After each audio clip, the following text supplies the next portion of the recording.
일본에 이제 오사카 가서 미쿠니 교카이라고 하는 교회에서 집회를 했습니다.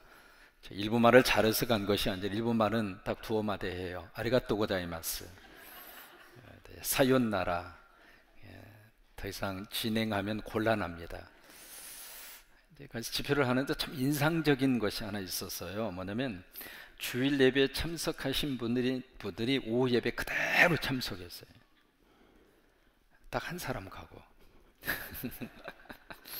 그때 이제 일본 그 교회 전부 다 이제 그 일본 분들이 다 성도였는데 한 120명 정도 모였거든요. 그래서 숫자를 세봤어요. 봤더니 119명 참석하고 한 사람은 갔더라고. 왜 갔냐고 그랬더니 집에 볼 일이 있어가지고 갔대요. 근데 그게 굉장히 인상적이었습니다. 인상적이었는데 바라기는 우리 교회는 대예배나 수요 예배나 그 다음에 금요 성령 집회나 새벽 예배나 이게 똑같을수록 성령의 놀라운 역사가 충만하게 임합니다. 같은 설교를 할지라도 성도들이 많으면 기운이 나요. 이게 지금 듬성듬성 비잖아요. 그럼 나도 비어요. 오늘 귀한 찬양 너무 감사하고 크게 우리 박수 한번 해주셔요. 수고하셨어요. 감사합니다. 참, 이제는 철이 들어가지고 금방 인사하네. 여러분, 성경은 하나님이 우리에게 주신 말씀이잖아요. 그런데 이 말씀은 상징이 들어있습니다. 이 상징이라고 하는 것은 풀어야 돼요. 비유라고 하는 것은 풀어야 되거든요. 풀지 않으면은 그냥 그 상징 속에 담겨져 있는 말씀의 깊은 맛을 우리가 맛볼 수가 없습니다. 특히 룻기서를 읽으실 때에는 이 룻기서 속에 담겨져 있는 심볼, 그 다음에 패러블 해서 이 상징과 비유를 어떻게 우리가 복음적으로 해석해 내느냐에 따라서 이 룻기서에 있는 말씀 자체가 우리 속에 느껴오는 그 측면이 다릅니다. 여기에 등장하는 많은 사람들이 있잖아요. 오늘 이제 룻기서 2장에 보시면 보아스라고 하는 사람을 만나게 되는데 룻기 2장 1절 보세요. 2장 1절 시작. 나오미의 남편 엘리멜렉의 친족으로 유력한 자가 있으니 그의 이름은 누구예요? 보아스더라. 이 보아스라고 하는 사람은 누구를 상징을 하고 있느냐면 누구일 것 같아요? 네, 예수님이에요. 근데 이 보아스라고 하는 이름으로 구약 성경에 등장하고 있는 예수 그리스도를 상징을 하고 있는데 이 보아스가 어떤 사람이었느냐면 1절에 보시면 엘리멜렉의 친족으로 어떤 자, 유력한 자. 이 유력이라고 하는 뜻이 다른 말로 말하면 부자라 그 말이에요. 여러분, 예수 그리스도는 부자입니다. 우리가 어디서 그걸 알 수가 있느냐면 고린도후서 8장 9절로 가보세요. 예수님이 얼마나 큰 부자였는가. 고린도후서 8장 9절. 이 오후 예배 시간은 서두르지 않아서 참 좋아요. 하다가 시간 되면 땡 하고 끝나면 되니까. 그래서 우리 성경도 천천히 다 찾아서 함께 읽으셨으면 좋겠어요. 고린도후서 8장 9절. 예수님이 부유한 자, 부자였다고 하는 사실을 성경이 우리에게 가르쳐 주시고 있거든요. 고린도후서 8장 9절. 또 옆에 있는 분하고 함께 보셔도 괜찮고요. 같이 있습니다. 우리 주 예수 그리스도의 은혜를 너희가 알거니와 부유하신 이로써 너희를 위하여 가난하게 되심은 그의 가난함으로 말미암아 너희를 부유하게 하려 하심이라. 거기 보시면은 예수 그리스도의 은혜를 알거니와 어떤 사람? 부유하신 이로써. 그러니까 예수님이 부자였다 그 말이잖아요. 그 부자였던 예수님이 가난하게 되셨어요. 어느 정도 가난하게 됐는가? 돌아가셨는데 묘지 쓸 만한 묘지 하나도 없을 정도로 이 세상에 태어나셨는데 첫 번째 누운 그 자리가 말 먹이통, 거기에 누울 수밖에 없을 정도로 가장 가난한 자로 이 땅에 오셨거든요. 여러분, 이 세상에 태어나서 말 구유통에 누운 사람 있으면 양말 벗고 일어나 봐요. 이 세상에 가장 가난한 자의 모습으로 이 땅에 오신 분은 예수 그리스도예요. 그러면 예수님이 그렇게 가난하게 오신 이유가 바로 무엇일까? 예수 믿고 부자들하고, 예수 믿고 부자들하고. 그럼 부자가 된다는 말을 항상 우리는 물질적으로만 생각을 하거든요. 근데 이 물질적인 생각의 개념에서 차원이 더 높습니다. 여러분, 예수님을 믿고 사는 사람은 부유한 사람이에요. 예수를 믿고 사는 사람은 부자입니다. 왜요? 하늘을 가지고 있잖아요.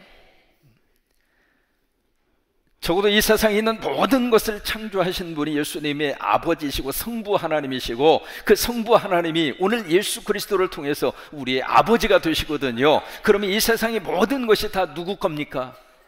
아버지 거지. 그러니까 아버지 것이 결국에 가서는 누구 거예요? 내 것이죠. 그러면 보세요, 여러분, 지갑은 누구 거게요? 참 사람이 묘합니다. 나하고 직접적으로 관계가 없는 것은 다 하나님 거라고 다 믿어주세요. 이 나라가 누구 겁니까? 뭐 하나님 거죠. 무슨 뭐 박씨 거겠어요? 하나님 거죠. 그러면 저 회사는 누구 겁니까? 예, 하나님 거죠. 왜? 나하고 상관이 없으니까 무조건 다 하나님 거라고 다 고백을 하는데, 그러면 주머니는 지갑을 꺼내서 이건 누구 거? 그냥 내 거. 근데 결과적으로 봐서 지갑도 누구 거예요? 하나님 거죠. 그러니까 이 우주의 모든 것이 다 아버지의 것이고, 그 아버지의 것이 결국 누구 거냐면 내 거란 말이죠. 그러면 예수님이 부유하신 분으로서 가난하게 되신 그 이유는 가장 가난한 사람의 영혼과 심령까지 주님이 들어가고 싶어서. 만약에 주님이 권력을 가진 분으로 이 땅에 오셨다면 힘없는 사람은 예수님을 못 믿어요. 그래서 예수님이 겁으로 부유한 자로 이 땅에 오셨다면 가난한 사람들은 예수 그리스도를 믿을 만한 마음의 여력을 가질 수가 없습니다. 왜요? 가난한데 어떻게 접근해요? 근데 예수님이 가장 가난한 자로, 더 이상 가난할래야 가난할 만한 뭐가 있겠어요? 그것을 히브리 말로 암하레츠라고 그래요. 땅에 붙어서 사는 민족이라 그 뜻이에요. 그 정도로 예수님이 낮아지셨거든요. 왜? 낮은 자 속에 들어가고 싶어서, 모든 인간들 속에 예수님이 들어가고 싶어서. 그렇게 되신 이유는 예수 믿고 어깨 피고 당당하게 살아가라고. 서로 한번 축복하세요. 당신 멋져! 그래서 이게 보아스라고 하는 사람이 유력한 사람이라 부유한 자다 그 말이에요. 예수님이 부유한 자라 그 말이에요. 로마서 10장으로 가보실래요? 로마서 10장 12절. 로마서는 앞쪽으로 좀 가면 찾을 수 있죠. 이게 왔다 갔다 하다 보면 찾을 수도 있고 그래요. 로마서 10장 12절. 로마서 10장 12절. 성경을 자주 찾다가 보면 손때가 묻어서 금방금방 찾아져요. 처음에는 조금 시간이 걸려도 괜찮아요. 로마서 10장 12절 시작. 유대인이나 헬라인이나 차별이 없습니다. 한 분이신 주께서 모든 사람의 주가 되사 그를 부르는 모든 사람에게 부유하시도다. 그래요. 예수님은 유력한 분이었고 부유한 사람이었어요. 그러면 룻기서 2장으로 다시 갑니다. 2장 2절을 보세요. 룻기서 2장 2절 시작. 모압 여인 룻이 나오미에게 이르되 원하건대 내가 밧스로 가서 내가 누구에게 은혜를 입으면 그를 따라서 이삭을 줍겠나이다 하니 나오미가 그에게 이르되 내 따라 갈지어다 하며. 이게 두 사람이 나옵니다. 여기 나오미라고 하는 사람이 나오고 룻이라고 하는 사람이 나오잖아요. 여기에 나오미는 누구를 말할까요? 성령님이세요. 룻은 누구를 상징할까요? 성도예요. 이렇게 해석을 하고 성경을 읽으면 훨씬 더 이해가 빠르게 올 거예요. 2절을 보시면은 여기에 룻이 성도가 성령에게 여쭤봅니다. 그러니까 나오미에게 이르되 물어보는 거잖아요. 원하건대 내가 밧스로 가서 내가 누구에게 은혜를 입으면 그를 따라서 이삭을 줍겠나이다 하니, 여기에 밧이라고 하는 말이 나오고 이삭이라고 하는 말이 나오거든요. 이 밧은 무엇을 말하느냐면 뭘 말할 것 같아요? 교회입니다. 이삭은요? 이삭은 복음과 말씀.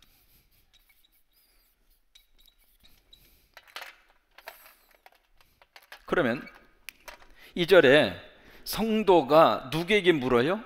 성령에게 물어요. 어디로 가서 복음의 말씀을 들어야 합니까? 그렇게 묻는 거예요. 훨씬 더 이해가 빠르죠?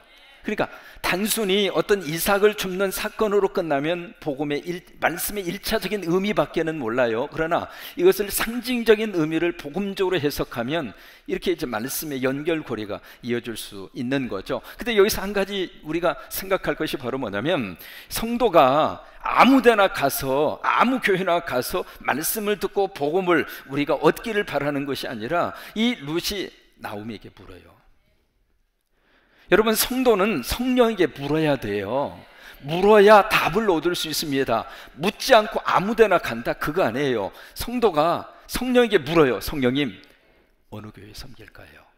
어느 교회 가서 말씀을 들을까요?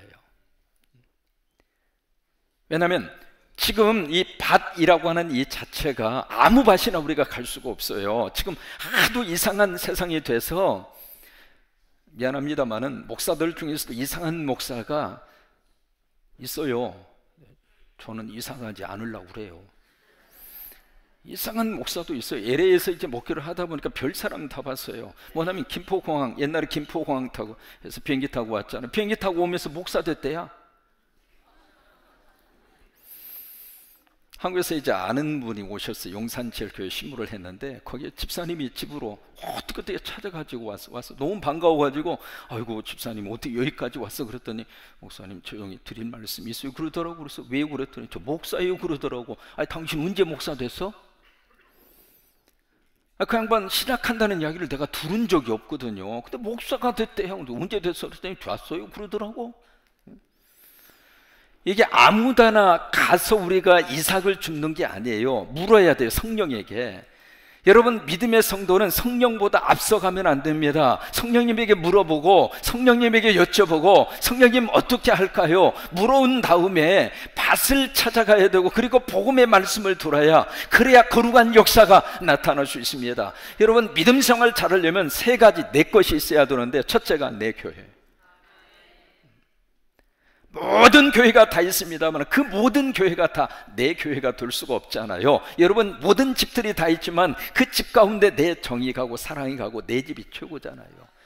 큰 집 작은 집 뭐 따질 거 없어요. 내 손때가 묻어있고 내 사랑이 깃들인 거, 그것이 최고로 좋은 내 집이에요. 다른 집 아무리 궁궐같이 꾸며놓고 신방하다 보면 별집을 다 볼 수 있잖아요. 그 집 다 저기 하더라도 내가 가는 내 집이 좋아. 그런 것처럼 교회도 마찬가지예요. 내가 정붙이고 내가 사랑을 하고 내 손때를 묻히고 눈물을 쏟아놓고 아멘 할 때까지 내 정성을 기울여서 섬길 수 있는 내 교회 가지고 신앙생활하는 사람이 행복한 거예요. 내 교회가 없으니까 주일날마다 이리 갈까 저리 갈까 차라리 안 가고 차 빠져 있을까.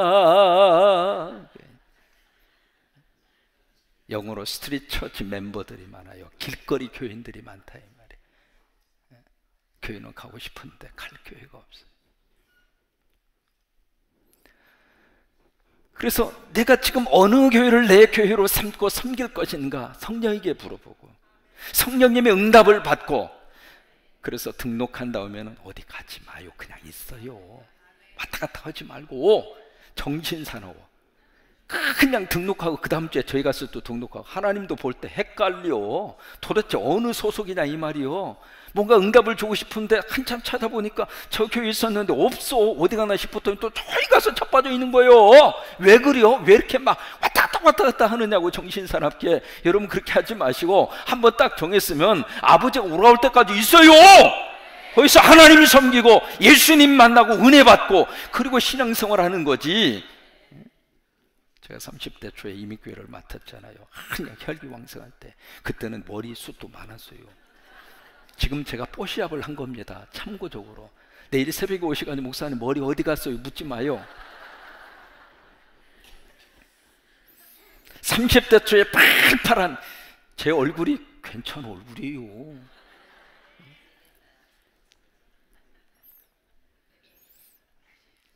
개척된 지 11년 된 교회 어떻게 이제 갔는데, 교인이라고 해봤자 주일하고 학생까지 다 합쳐보니까 30명. 그때 제가 받은 사례비가 500불 받았어요. 한국 돈으로 50만 조금 넘어요. 50만. 그렇게 했는데 무슨 생각으로 목회를 했느냐면, 하나님이 이 교회 나에게 맡겨주셨으니까 내가 할 수 있는 최선을 다하자. 그래서 다른 데로 오라고 그래도 안 갔어요. 왜 오라는 데도 없었고.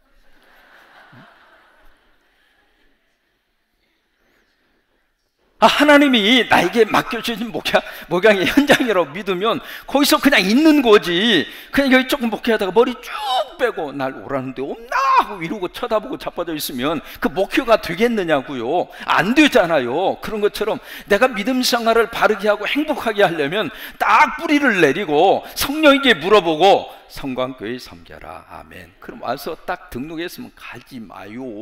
왔다 갔다 하지 마. 이민교회는 말이죠, 연말이 되면 이동하는 사람이 10%에서 15%가 이동을 해. 너무 많이 왔다 갔다 해. 왔다 갔다 해. 두 번째로, 어떤 사람이 가장 행복하게 신앙생활을 할 수 있느냐? 내 사명이 있는 사람. 호산나, 내 사명이요. 다음 주 오후에 빠지기만 해봐라 그냥. 그러니까 내가 하나님 앞에서 헌신하고 내가 하나님 앞에서 뭔가 해야 할 일거리를 찾는 게 내 사명이거든요. 그리고 세 번째, 행복한 믿음 생활을 하려면 내 목자가 있어야 돼요. 이 사람 따라가고 저 사람 따라가고, 안수기도 아무한테나 받는 거 아니에요. 하나님께서 허락하신 주의 종을 통해서 안수받아야 축복이지, 아무데나 가서 그냥 머리 들이미면서 그냥 안수해 주세요. 어떤 영이 내 속에 들어올지 어떻게 알아요? 그냥 조심하셔야 돼요. 그러니까 그런 것처럼 내가 이 밭을 찾아가는 것도 룻이 나오미에게 물어보고 찾아간 것처럼 그렇게 하는 거예요. 성령보다 앞서지 않는 것이 축복입니다. 3절입니다. 시작. 룻이 가서 베는 자를 따라 밭에서 이삭을 줍는데 우연히 엘리멜렉의 친족 보아스에게 속한 밭에 이르러. 참 기가 막혀. 이 성도가 밭에 가서 복음을 듣는데 우연히 어디로 갔어요? 보아스의 밭으로 가요. 그러면 제대로 간 거예요? 잘못 간 거예요? 그러니까 제대로 갈 수 있도록 누가 역사하신 거예요? 성령이 역사를 하신 거예요. 참 기가 막힌 하나님의 거룩한 역사 아닙니까? 예수 그리스도가 있는 그 교회로 성령님이 나를 이끌어 주셔서 거기서 정말로 복음다운 복음을 들을 수 있도록 누가 역사를 하셨는가? 성령이 역사를 하신 거예요. 그런데 그 다음 절에 보세요. 4절 시작. 마침 보아스가 베들레헴으로 와서 베는 자들이 이르되 여호와께서 너희와 함께 하시기를 원하노라 하니 그들이 대답하되 여호와께서 당신에게 복 주기를 원하나이다. 그래서 이 룻이 다른 밭이 아니라 보아스에 속한 밭, 그러니까 그리스도에게 속한 교회, 그리스도로 충만한 교회, 말씀의 진리가 제대로 살아있는 교회, 성경을 성경으로 풀어가는 교회, 인본주의가 아니라 하나님 중심으로 세워져 있는 그 교회, 그 교회로 성령님이 이끌어 주셨는데 가서 보니까 예수 그리스도에 속한 교회라. 여러분, 하나님은 교회를 사랑하는 자로 축복하십니다. 시편 122편 6절로 가서 보세요. 시편 122편 6절. 시편은 눈 감고 그냥 펼쳐도 시편이 가장 먼저 나와요. 왜냐하면 가장 가운데 있는 성경이 시편입니다. 시편 122편 6절.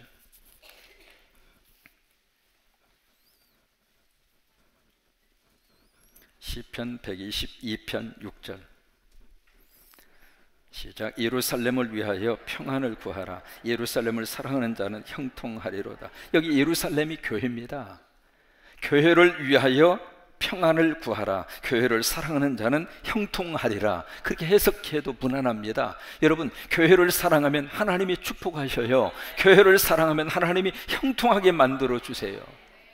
제가 지금도 기억하는 권사님, 이부에서 넘어오셨어요. 몸집이 참 면적을 좀 많이 차지하셔서 그게 좁게 그래서 그러지 마음씨 착하시고요, 그렇게 인자하시고요. 고등학교 시절에 만난 권사님이에요. 참 저는 성광하고 인연이 참 묘해요. 전주 성광에서 신앙생활을 시작했는데 목회로 군산 성광에 와서 지금 허락원간이에요. 그래서 난 성광에서 시작해서 성광으로 끝날 8장가 봐요.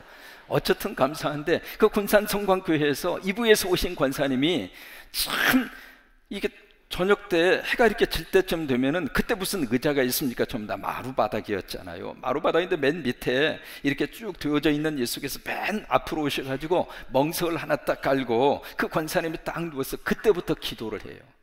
기도를 하는데 가만히 이렇게 지켜보면 기도 한 5분쯤 하고 그때부터 왜냐하면 딱 엎드리면 잠자기 참 좋아요, 사이즈가. 그래서 딱 무릎 꿇고 엎드리면 참 주무시기가 편한 그런 위치거든요. 그래서 하도 그래서 권사님 그냥 집에서 편히 주무시지. 근데 그분이 이북에서 피난 오실 때 딱 한 분 오신 거예요. 아무도 없어요. 의지하고 살만한 사람이 없어요. 그래서 교회를 그렇게 사랑하고 살아요. 근데 그분이 이제 그런 이야기 하는 거예요. 아이, 권사님 집에 가서 편히 주무시지 뭐하러 여기 와서 이렇게 불편하게 이렇게 주무시느냐고. 저는 궁금하면 못 지나가거든요. 그래서 권사님이 그렇게 이야기하니까 그 권사님이 뭐라고 이야기하느냐면, 나는 여기가 좋아. 난 여기가 좋아. 그래서 거기서 기도하시다가 주무시다가 기도하시다가 그렇게 사시다가 천국 가셨어요. 여러분, 세상에 이곳저곳 좋은 것이 많이 있지만은 아버지 집이 최고로 좋아요. 그래서 교회를 사랑하고 교회를 정말로 아끼는 사람 하나님께서 형통하게 하신다고 그렇게 약속을 하셨거든요. 결국 이 룻은 다른 교회가 아니라 보아스에 속한 그 교회로 가서 하나님의 귀한 은혜를 입게 돼요. 룻기로 다시 갑니다. 근데 3절에 보시면은 거기 이삭을 줍는데 단어 하나가 나옵니다. 우연히. 그 다음에 4절로 가서 보시면은 마침. 참 이게 기가 막힌 표현입니다. 그러니까 여기에 룻이 우연하게 갔는데 마침 보아스를 만나게 됐어요. 그러면 이 룻의 입장으로서는 우연히 갔고 마침 보아스를 만난 것처럼 그렇게 되어져 있습니다만은 그 모든 과정 가운데 지금 누가 역사하고 있는 거예요? 하나님이 그렇게 역사를 하신 거예요. 우리의 만남은 우연이 아닌 갭이여, 그것은 하나님의 섭리였어요.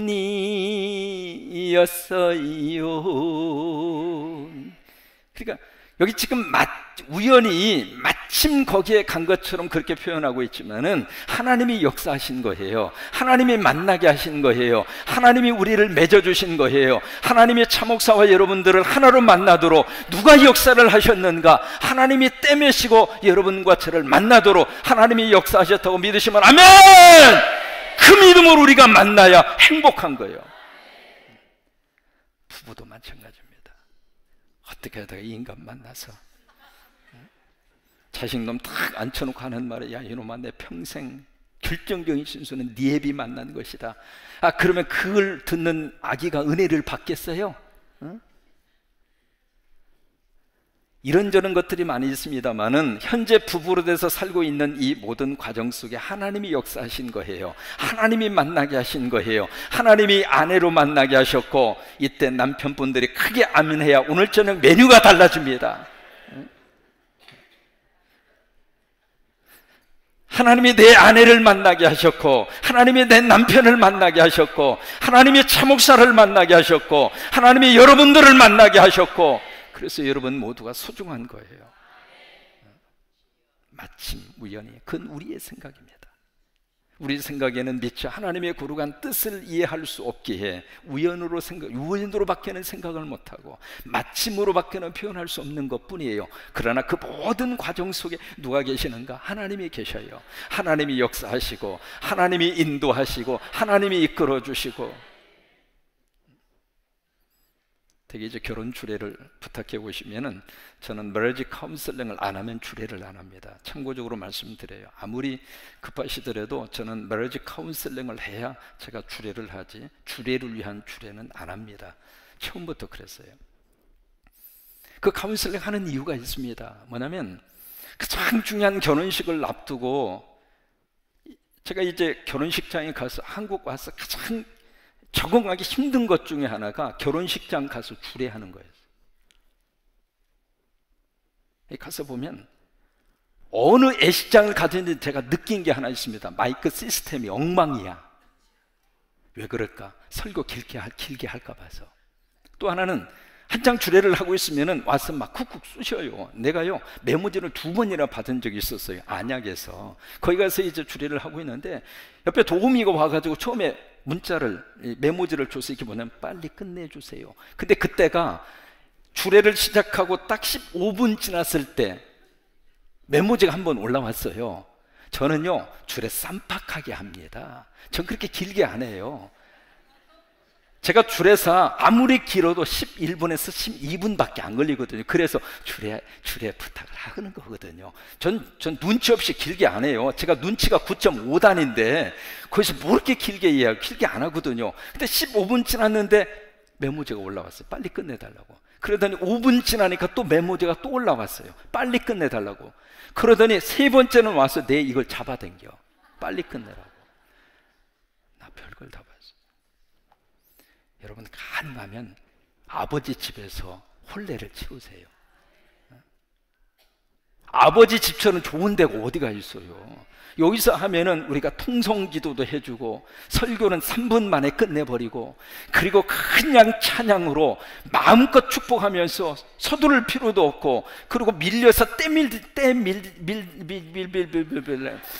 어쨌든 그렇게 해가지고 이제 마치 결혼식을 해치우는 것처럼 그렇게 할 필요도 없고 기왕제사 예정된 데는 그대로 하시되 앞으로 계획을 세우실 때 가능한 한 교회당에서 아버지 집에서 그렇게 하셨으면 좋겠어요.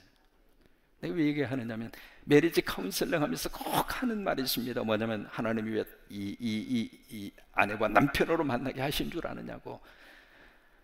이 사람을 만나야 당신이 행복할 것 같으니까 하나님이 만나게 하신 거라고. 그렇게 아멘하고 그렇게 믿고 시작하는 부부가 행복하다고. 그래요. 여기 룻이 마침 우연히 거기 안에 하나님이 그렇게 역사하신 거예요. 5절입니다. 시작. 보아스가 베는 자들을 거느린 사환에게 이르되 이는 누구의 소녀냐. 이 베는 자가 나옵니다. 추수꾼이죠. 추수꾼. 요즘 이상한 이단 쪽에서의 추수꾼 논리를 내세워가지고 이 말 쓰기가 상당히 복잡하게 만들어 놓은 이단들이 있습니다. 근데 이게 추수꾼 나오잖아요. 추수꾼. 여기 추수꾼은 누구냐면 사역자 또는 목회자. 이게 추수꾼이에요. 그래서 5절에 보아스가 베는 자들을 거느린 사환에게 이르되, 추수꾼, 이 사역자들이란 이 말이에요. 그 다음에 6절, 베는 자를 거느린 사환에게 대답하여 이르되 이는 나오미와 함께 모압 지방에서 돌아온 모압 소녀인데, 7절 함께 읽어요. 그의 말이 나로 베는 자를 따라 단 사이에서 이삭을 죽게 하소서 하였고 아침부터 와서는 잠시 집에서 쉰 후에는 지금까지 계속하는 중이니이다. 그러니까 참 기가 막힌 하나님의 역사죠.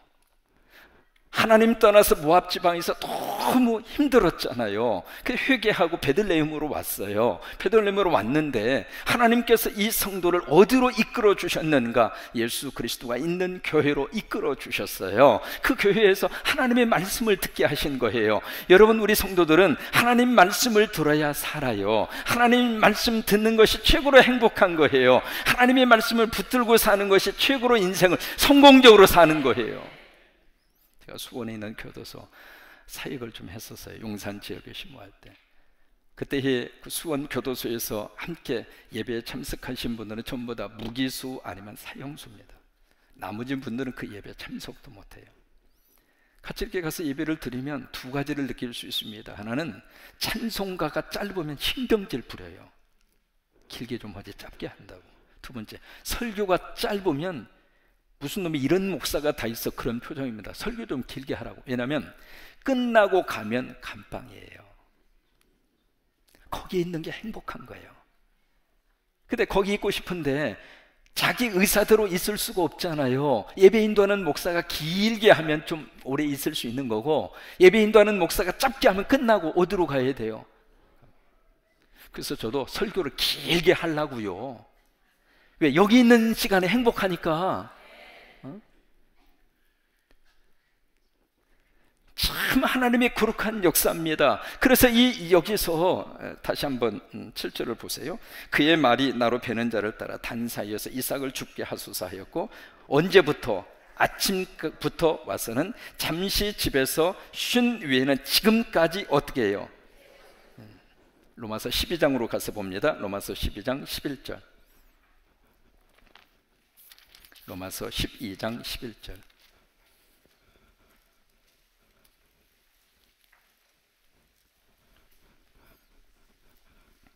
로마서 12장 11절.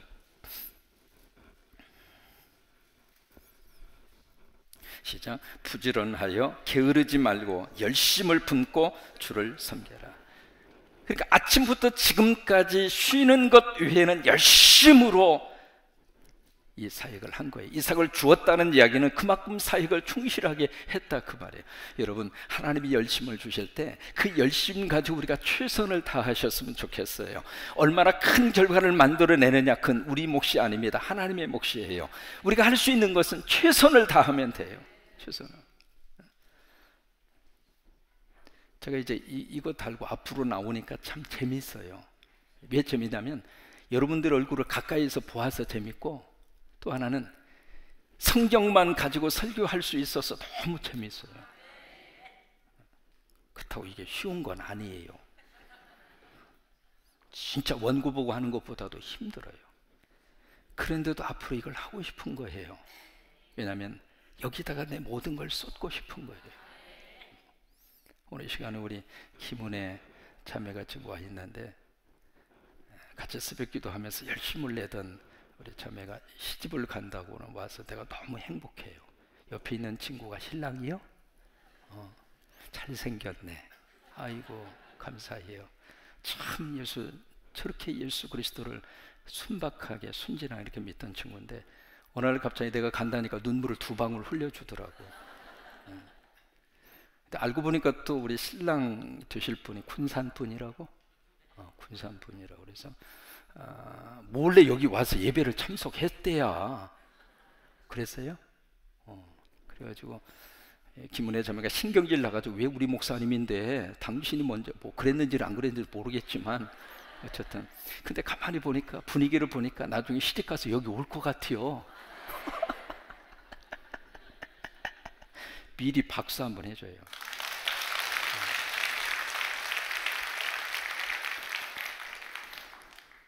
무슨 일을 하든지 열심으로 하고 살았으면 좋겠어요. 사람이 능력이 없어서 더 이상 못하는 것은 괜찮아요. 그러나 내가 할 수 있음에도 불구하고 그냥 내가 쏟아부을 수 있는데 쏟아붓지 않고 사는 것은, 그건 아름답지 못해요. 다 쏟아부어요. 미르서브 장로교에서 목회할 때 새벽에, 우리는 지금 새벽기도 끝나고 나서 불 끄고 MR을 틀잖아요. CD를 틀잖아요. 근데 그때는 앞에서 한 사람이 기타 치고 한 사람은 피아노 반주하고 생음악으로 찬양을 했어요. 성도들 기도 다 끝날 때까지. 근데 피아노 치는 친구는 모니카라고 하는 친구인데, 이 친구는 라스베가스를 가다가, 오빠가 운전하고 가다가 차가 뒤집혔어요. 그래가지고 머리가 깨졌어. 그래서 라스베가스에 있는 병원에 입원해 있는데, 그 아버지가 과테말라 살아요. LA 공항에서 만나가지고 같이 라스베가스 비행기를 타고 같이 가는데, 가만히 성경책 이렇게 들쩍이면서 뭔가 보여주더라고. 사진 2장. 아들하고 딸이 죽을 걸 알고 장례식 준비하기 위해서 사진 2장을 가지고 온 거예요. 그 정도로 심각했거든요. 그런데 참 하나님이 기적적으로 그 친구를 살려줬어요. 그래가지고 그게 너무 감사해가지고 새벽마다 나와서 피아노 반주를 하는 거예요. 그러면 이 친구는 피아노 반주를 하고, 또 기타 치는 친구는 누구냐면 서울에 있는 그 대학에, 경기대학의 그 대학가요제 출신이에요. 그래서 기타를 잘 쳐요. 기타를. 근데 이 친구는 어떻게 돼서 기타를 치게 됐느냐, 자기 딸이 있는데 아들하고 딸하고 서로 막 놀다가 그 딸이 새끼손가락이 문틈에 끼어 있는 걸 모르고 이 아들이 문을 닫아버린 거예요. 그러니까 새끼손가락이 으깨졌는데, 으깨진 새끼손가락을 가지고 병원으로 달려가서 봉합수술을 해보려고 하니까 뼈가 으스러져 가지고 봉합수술을 못하는 거예요. 그래서 이 새끼손가락 두 마디가 끊어져 버렸어요. 남자도 아니고 이 딸 아이가 새끼손가락 이쪽 두 마디가 끊어져 버렸으니까 얼마나 비통하고 애통하겠어요. 그러면서 이 뼈는 자라지 않는답니다. 뼈 자체가 한번 으스러지고 으깨지면. 그래서 이 문제를 가지고 이 친구가 새벽 기도를 쌓는 거예요. 새벽 기도 쌓으면서 기타를 잘 치니까 앞에 나가서 찬양을 해라, 찬양하면서 기도해라 그랬더니 순종을 하고, 머리 깨진 친구는 피아노 치고, 딸내미 새끼손가락 으스러진 애비는 기타를 치고, 그러면서 찬송을 불러요. 그러기를 5년을 했습니다. 하루도 안 빠지고. 근데 참 기적이 나타났어요. 이 머리 깨진 친구가 시집가 가지고 애를 낳았어요. 그 애 이름이 장군입니다. 장군이 얼마나 똑똑급이같이 이렇게 멋진 아들을 낳아놨는지. 그리고 앞에서 기타 치면서 찬양하던 이 친구는 그 딸의 이 손가락이 참 기가 막히게 자라서 지금은 흔적도 없이 완전하게 복구가 됐어요. 여러분 못 믿으면은요, 310에 891-0045, 그게 옛날 제 핸드폰 번호입니다. LA 시절에 있었던. 그리 전화해서 한번 확인을 해보세요. 자, 기적의 역사예요. 주님을 위해서 열심을 품고 섬기면 하나님이 공짜로 내버려 두지 않으세요. 여러분 속에 그런 은혜가 넘치게 되기를 주의 이름으로 축원합니다. 주의 이름으로 축원합니다. 우리 일어나셔서 찬양합니다.